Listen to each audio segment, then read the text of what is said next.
Hello दोस्तों, स्वागत है आपका अच्छी वीडियो में। आज की वीडियो में बात करेंगे बिटकॉइन के प्राइस एक्शन के बारे में और वजीरेक्स के बारे में और थोड़ी सी न्यूज़ के बारे में। तो जल्दी से वीडियो को स्टार्ट कर लेते हैं। आशा करता हूँ दिवाली आपकी अच्छी रही होगी। तो ये है बिटकॉइन का चार्ट। वन डे पर ये कैंडल सेलेक्टेड है। तो अभी आप देखेंगे प्राइस क्या है।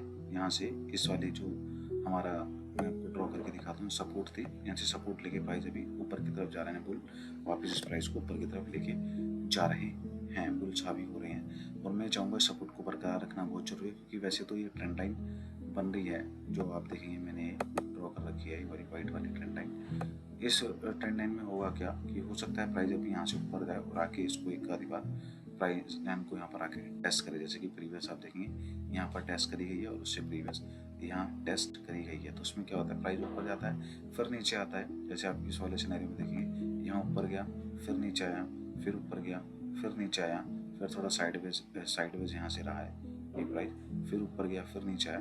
तो सेम ऐसे हो सकता है, यहाँ से ऊपर जाए नीचे आए, यहाँ से साइडवेज मूवमेंट होकर फिर ऊपर जाए। तो ये कोई बड़ी बात नहीं है। इसके अंदर प्राइस ऐसे ही ऊपर की तरफ गो थ्रू करता है। लेकिन अचानक से ये जो इतना बड़ा डंप आया है, इसके आने का कारण ये था कि बस एक यू का डाटा आया था, वो थोड़ा 1.9% बना था तो बढ़कर आया, उसका एक इम्पैक्ट था। और साथ ही साथ क्या था कि कल मार्केट में कुछ ऐसा हुआ कि यूएस की जो स्टॉक मार्केट है उसके अंदर मतलब 953 बिलियंस वाइप आउट हो गया एकदम से। आप इस चार्ट में अगर आप फोटो में आप देखेंगे तो Apple, Nvidia, Microsoft, Google, Meta, जितनी बड़ी बड़ी कंपनियां, टेस्ला, अमेजोन, सब पे यानी नेगेटिव इम्पैक्ट था। सब माइनस, कोई 3%, कोई 4%, कोई 2.5%, 1.92%। तो इतना इम्पैक्ट अगर मार्केट पे, स्टॉक मार्केट पे आया था, तो कहीं ना कहीं उसका इम्पैक्ट हमें साथ साथ उसका बिटकॉइन पे भी देखने को मिलता है। तो ये कल था कि ये जो इतनी बड़ी कैंडल थी एकदम से, जो हमारी ये प्रीवियस ये वाला जो था ना सपोर्ट, इसको तोड़ गई बस, क्योंकि इसको नहीं तोड़ना चाहिए था।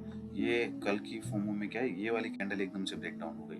तो अब क्या है, हम जो ये वाली सपोर्ट है, सॉरी, इस वाली सपोर्ट को अब हम टेस्ट कर रहे हैं और मैं चाहता हूँ वाली सपोर्ट नहीं टूटनी चाहिए। प्राइस यहीं से ऊपर की तरफ रहना चाहिए, क्योंकि अक्टूबर तो रहा है नो डाउट। क्योंकि हम अगर इसको आप आपको दिखाते हैं तो ये रहा अक्टूबर। यहाँ से अक्टूबर को अगर आप यहाँ से कैरी करते तो अक्टूबर का प्राइस ये यहाँ से आप लगा लीजिए। मानता हूँ यहाँ पर नीचे भी गया था, तो ये वाला जो बार है जिसपे अभी हमें 59,000 से अगर हम ऊपर वापस आए हैं 73 तक करके, मतलब 70 पर भी अगर हैं, तो आप मान के चलेंगे $10,000 का पूरा पंप है। 10% का इंक्रीमेंट आप इजीली लगा के इस चीज़ को चल सकते हैं। और तो रहा तो है, अब देखना ही है कि नवंबर हमारे लिए क्या लेकर आता है।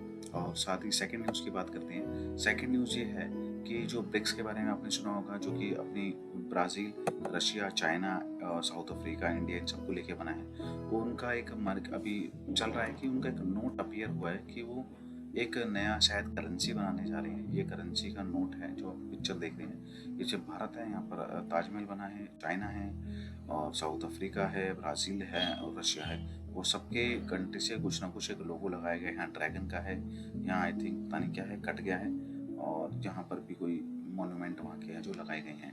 तो इसका इम्पैक्ट क्या पड़ेगा मार्केट के ऊपर, ये इसकी बात है कि BRIC to launch new currency, will it challenge the dominance of US dollar. क्या ये यूएस डॉलर के डोमिनेंस पे कुछ इम्पैक्ट डालेगी या नहीं डालेगी?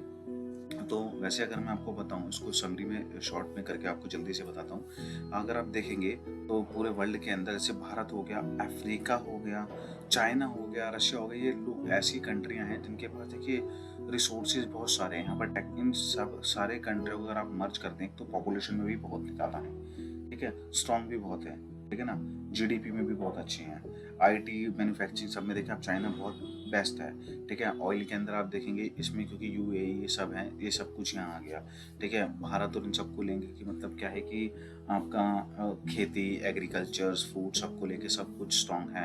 अफ्रीका में आप देखेंगे माइनिंग, कोल, डायमंड सब कुछ निकलता है उसको। तो ये सारे मिलके मतलब एक, और रशिया पावर में आपको पता है, चाहे न्यूक्लियर हो चाहे कुछ भी हो, न्यूक्लियर हमारे पास भी है, रशिया के उसके, चाइना के पास भी। तो देखा जाए पूरा एक जो जोन बन रहा है ना ये मैप में, अगर आप वर्ल्ड मैप में देखेंगे, ये एक स्ट्रॉन्ग है बहुत ज़्यादा। लेकिन इसका इम्पैक्ट एकदम से अभी आपको हमें देखने को नहीं मिलेगा, क्योंकि ये जो नोट जो अभी आ रहा है, जो करेंसी जो दिखाई जा रही है, मेरे को नहीं लगता ये अभी चलन में आएगी। उसका रीज़न ये है क्योंकि देखिए अभी यूएस डॉलर अभी स्ट्रॉन्ग है। उसके स्ट्रॉन्ग होने का रीज़न ये है कि वो नीचे तो वही अभी कर दूँ क्योंकि इनका रिज़र्व अभी ख़त्म नहीं हुआ है। इनको अपना रिज़र्व भी ख़त्म करना है और जो अपना मनी है जो इन्होंने बाहर यूएस के अंदर भैया लगा रखा होगा, वहाँ से जो करेंसी एक्सचेंज होता है वहाँ से भी तो अपना पैसा भैया लाना पड़ेगा। इनका पैसा तो डुबा देंगे तो साथ साथ उनका चाइना वालों का जो येन होगा या इंडिया का आईएनआर होगा वो भी तो डूब जाएगा ना। तो कहीं ना कहीं इसको भी रिकवर करेंगे तो स्लो डाउन अभी मोमेंटम अपना रखेंगे। हाँ, ये है कि प्लान बन चुका है इनकी तरफ से। और ये जो करेंसी मेरे ख्याल से इंडिविजुअल तो नहीं, हाँ इंटरनेशनल ट्रेड करने के लिए जो कंट्रियां मेरे ख्याल से करेंगी, क्योंकि जैसे भारत को अगर कुछ खरीदना है चाइना से या रशिया से तो उस केस के अंदर हो सकता है कि इस करेंसी का यूज़ किया जाए, लेकिन अब इसके कुछ ठोस प्रमाण ऐसे नहीं मिले हैं। और रही बात यूएस के डॉलर पे, अभी इसका जल्दी से कोई इम्पैक्ट देखने को नहीं मिलेगा क्योंकि कहीं ना कहीं अगर क्रिप्टो करेंसी की दुनिया में भी देखा जाए तो यूएसडीटी और यूएसडीसी ये सब बैक्ड हैं डॉलर से। तो वहाँ से क्या है कि डॉलर को मजबूती मिल रही है। क्यों? क्योंकि आपको क्या है कि अगर बिटकॉइन बाय करना है या अगर कोई भी क्रिप्टो करेंसी बाय करनी है तो उससे पहले आपको आईएनआर को कन्वर्ट करना पड़ता है। कहाँ पर? यूएसडीटी के अंदर। तो यूएसडीटी में कन्वर्ट करने के बाद जाकर आप अपना बिटकॉइन या अदर कोई कॉइन हो, सोलाना हो, कार्डानो हो, ट्रॉन हो, इन सबको आप बाय कर पाते हैं। उसके लिए क्या करना पड़ेगा कि इसके अंदर क्रिप्टो में भी क्या है, क्योंकि क्रिप्टो के जरिए वो अपने आप को स्ट्रॉन्ग करना चाह रहे हैं और वाकई में ब्लॉकचेन एक ऐसी टेक्नोलॉजी है, फ्यूचरेबल टेक्नोलॉजी है जिसको स्ट्रॉन्ग होना बहुत ज़रूरी है। और अगर इनको बायकॉट करना है डॉलर को तो कहीं ना कहीं इंडिया को, चाइना को, रशिया को, इन सबको अपने स्टेबल कॉइन लाने पड़ेंगे, जिससे कि होगा कि हम डायरेक्ट अपने आईएनआर के थ्रू स्टेबल कॉइन को बाय करेंगे और उससे डायरेक्ट हम अपना बिटकॉइन बाय कर पाएंगे। तो उस फेज के अंदर क्या होगा कि हमें डायरेक्ट मतलब यूएसडीटी को बाय नहीं करना पड़ेगा। तो इसका भी चलन आना बहुत जरूरी है, तब जाकर इसका इम्पैक्ट यूएसडीटी या डॉलर पे आप कह सकते हैं डॉलर पर देखने को ज़्यादा मिलेगा। उस दौरान क्या होगा, एकदम से चलन बहुत ज़्यादा देखने को मिलेगा। तो चलते हैं नेक्स्ट न्यूज़ की तरफ। नेक्स्ट न्यूज़ जो है वो माइक्रो स्ट्रेटेजी का आपने नाम सुना ही होगा। माइक्रो स्ट्रेटेजी का एम्स है बाय और बिटकॉइन को और ज़्यादा बाय करने का, और उसके लिए कैपिटल राइज करने कितने की, $42 बिलियन की। आप समझ सकते हैं $42 बिलियन में हज़ारों मतलब बिटकॉइन आ जाएंगे। और ये एक ऐसी शख्सियत है भैया जो बिटकॉइन बाय करके बिटकॉइन से भी अपने आप को प्रॉफिट में ला रही है और कहीं ना कहीं माइक्रो स्ट्रेटेजी जो कंपनी है उस पर खुद का जो शेयर है वो भी खुद मतलब एक नए प्राइस के ऑल टाइम हाई को छूता जा रहा है, जिसकी वजह से क्या है वो दोनों जड़ तरीके से मजबूत अपने आप को बनाए जा रहा है। तो आप समझ सकते हैं कि जब इतने बड़े बड़े लोग, अब इतनी बड़ी मतलब वैल्यू आप समझ रहे हैं ना, कितनी बड़ी वैल्यू, $42 बिलियन है ये, आईएनआर भी नहीं है, डॉलर के अंदर है। तो अगर इतना पैसा ये बिटकॉइन में इन्वेस्ट करना चाह रहे हैं तो बड़ी बड़ी शख्सियत जब इनके पीछे लग गई है तो आप समझ सकते हैं कि ये टेक्नोलॉजी अब कहीं नहीं जाने मतलब ये मार्केट अभी कहीं नहीं जाने वाली, और आप जल्दी ही मार्केट के अंदर एक बुलिश मोमेंटम जल्दी देखने वाले हैं। साथ के साथ हम आपको दिखाते हैं कि वजीर एक्स ने ट्वीट किया था कि जो उन्होंने टाइमलाइन कैलकुलेटर निकाला है जिसके जरिए उन्होंने कुछ डिज़ाइन किया है, पूरा अपने फॉर्मेट बनाया है, क्योंकि सिंगापुर ने भी उन्हें 4 महीने का जो टाइम जोन दिया था उसके जरिए उन्होंने पूरा एक टाइम बनाया कि एस्टिमेट बना के दिया है कि शायद कब तक उनका जो यूज़र का फंड वहाँ पर ब्लॉक है उन्हें कब तक मिल सकता है। तो एक बार उसकी तरफ भी गो थ्रू कर लेते हैं। तो ये आप देखेंगे, ये मतलब मैं आपको दिखाता हूँ। ये आप जाएंगे, अगर जो ट्विटर का इनका वो है इस पर आप जाएंगे ना तो यहाँ पर आ रहा है एक्सेस द कैलकुलेटर, इस पर आप क्लिक करेंगे तो आपका ये वाला पेज ओपन हो जाएगा। आप इसके ऊपर आएंगे तो आप देखेंगे स्टार्टिंग से अंदर जो 18 जुलाई को जो हमारा ये हुआ था, फ्रीज हुआ था और जो अटैम्प्ट हुआ था इसके ऊपर, तो उसके बाद से अभी कहाँ से लेकर हम अक्टूबर तक आ चुके हैं। अभी ये development of recasting and credit outreach के ऊपर ऑनगोइंग है। और इसके अंदर जो मैक्सिमम डेट दी गई है कि डिस्ट्रीब्यूशन रीओपन जो हो जाएंगे, रिस्ट्रिक्टिव इफेक्टिव डेट वो दी गई है 3 मार्च 2025 तक।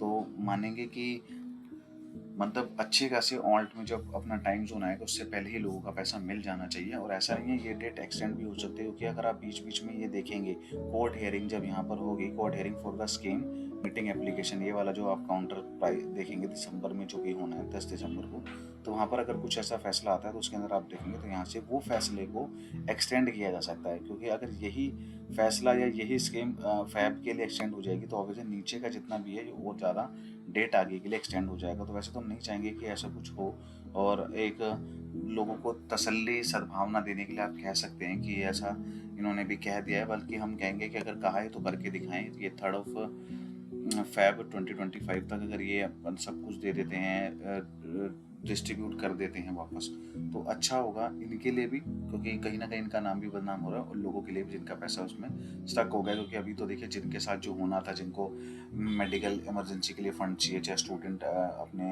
एजुकेशन के लिए फंड चाहिए था, जिन्होंने यहाँ डिपॉजिट कर रखा था कि चलो थोड़ा सा यहाँ से भी प्रॉफिट अर्न कर लेंगे, चाहे दिवाली फेस्टिवल हो कुछ भी, अब ये तो अब उनका जो यूटिलाइज नहीं कर पा रहे। लेकिन मैं चाहूँगा कि हाँ, अगर ये बुल साइकिल उनकी ख़राब नहीं होनी चाहिए। अगर उन्होंने इन्वेस्टमेंट करी है तो ये बुल साइकिल अच्छी आएगी, ग्रोथ होगी, मार्केट के अंदर नया ऑल टाइम हाई बनेगा टोकन के अंदर, तो वो एक अच्छा खासा प्रॉफिट अपना दोबारा वहाँ से पा सकते हैं। और जाते जाते दोस्तों हम बात कर लेते हैं एक बारी बिटकॉइन रिटर्न्स की, क्योंकि लास्ट टाइम हमने आपको बात बताई थी अक्टूबर की। अक्टूबर में देखेंगे आप 10% का अच्छा खासा पंप गया था।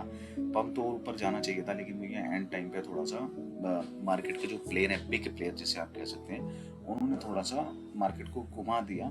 क्यों? ताकि वो समझ चुके हैं कि लोगों को भी ना एक आइडिया मिल चुका कि अक्टूबर नवंबर दिसंबर भैया बुलिश जाने वाला, अक्टूबर नवंबर दिसंबर बुलिश जाना, तो वो खेलने लग गए हैं। वो क्या करने लग गए हैं कि मैक्सिमम डेज में क्या करो, डंप मारो, और कुछ चुनिंदा एक दो दिन होंगे जब मार्केट सबको लगेगा नहीं ऊपर जा रही, तो दोनों तरफ से शॉर्ट भी खाओ और लॉन्ग को भी, दोनों को लिक्विडेट करो, मार्केट से पैसा खाओ। तो इस तरीके से काम चलने लग गया है। अब देखना बाकी ये रहेगा कि नवंबर में मार्केट किस तरीके से अपना ट्रीटमेंट दिखाती है, कितना परसेंट रिकवर जाता है। क्योंकि अगर आपको हम बताएं, हमने आप 5 नवंबर को यानी यूएस के अंदर जो चुनाव है, लेकिन वो तो खाली इलेक्शन है, इलेक्शन का रिजल्ट अभी आने में टाइम लगेगा कि उसमें ट्रम्प जीतते हैं, कमला हैरिस जीतती हैं। ज़्यादातर तो वोट मतलब जा रहे हैं, जो परसेंटेज जा रही है वो ट्रम्प की तरफ ही जा रही है। उन्होंने इतनी वादे करी हैं, उसके बाद देखें मैसिव पंप कितने परसेंट तक का पंप आता है, वो उसके बाद असली पंप आएगा। वहाँ बस देखना ये है कि बुलिश होता है नवंबर दिसंबर भी, तो नवंबर में कितने परसेंट बुलिश होगा। आपको क्या लगता है कि नवंबर कितने परसेंट बुलिश जाएगा? तो मैं जरूर चाहूँगा कि आप कमेंट बॉक्स में अपनी राय भी जरूर दीजिए, और आपकी कोई भी क्वेश्चन क्वेरी होती है उसके लिए आप कमेंट बॉक्स का इस्तेमाल करके अपनी कोई भी क्वेश्चन क्वेरी उसमें पूछ सकते हैं। तो ये थी दोस्तों आज की वीडियो। आशा करता हूँ आपको हमारी वीडियो पसंद आती है। अगर आपको हमारी वीडियो पसंद आती है तो दोस्तों से ज़्यादा से ज़्यादा लाइक कीजिए, शेयर कीजिए अपने फ्रेंड एंड फैमिली के साथ, ठीक है, ताकि हमारे को भी थोड़ी प्रोत्साहना या उत्साह मिलता रहे ऐसी वीडियो बनाने के लिए। तो दोस्तों लाइक जरूर कर दीजिएगा जब भी आप वीडियो देखते हैं। अगर आपको 1 मिनट या 2 मिनट में कुछ वीडियो में इंटरेस्टिंग लगता है ना, तो आप तभी लाइक कर दीजिएगा, ताकि हमें भी थोड़ा मोटिवेशन मिलता रहता है वीडियो बनाने के लिए। क्योंकि देखिए हम डेली ऐसी किसी भी छोटे मोटे टॉपिक को लेकर रोज डेली आपका भी टाइम वेस्ट नहीं करना चाहते कि आपको लगे अरे नहीं वीडियो आगे, नहीं वीडियो आगे, आप भी बोर हो जाए। हम एक गैप लेकर अच्छी न्यूज़ों को कलेक्ट करते हैं, सब कुछ है रीज़न को लेकर, तभी हम वीडियो बनाते हैं आपके लिए, ताकि आपका भी ज़्यादा टाइम वेस्ट ना हो और आपको अपडेशन आप टाइम टू टाइम अपडेट आपको मिलती रहे मार्केट में क्या चल रहा है क्या नहीं चल रहा। तो इसलिए मैं चाहूँगा ज़्यादा से ज़्यादा शेयर कीजिए, ज़्यादा से ज़्यादा वॉच टाइम थोड़ा सा बढ़ाइए। अपने मदर फादर किसी के भी फ़ोन पे अगर आप चाहें तो सब्सक्राइब कर सकते हैं उनके फ़ोन से भी, और उन पर भी जब वीडियो है हमारी प्ले कर सकते हैं। इससे हमारे को थोड़ा अपने मोनेटाइज करने को चैनल को थोड़ा हेल्प मिलेगी। तो ये थी आज की वीडियो। आशा करता हूँ आपका दिन शुभ रहेगा। धन्यवाद।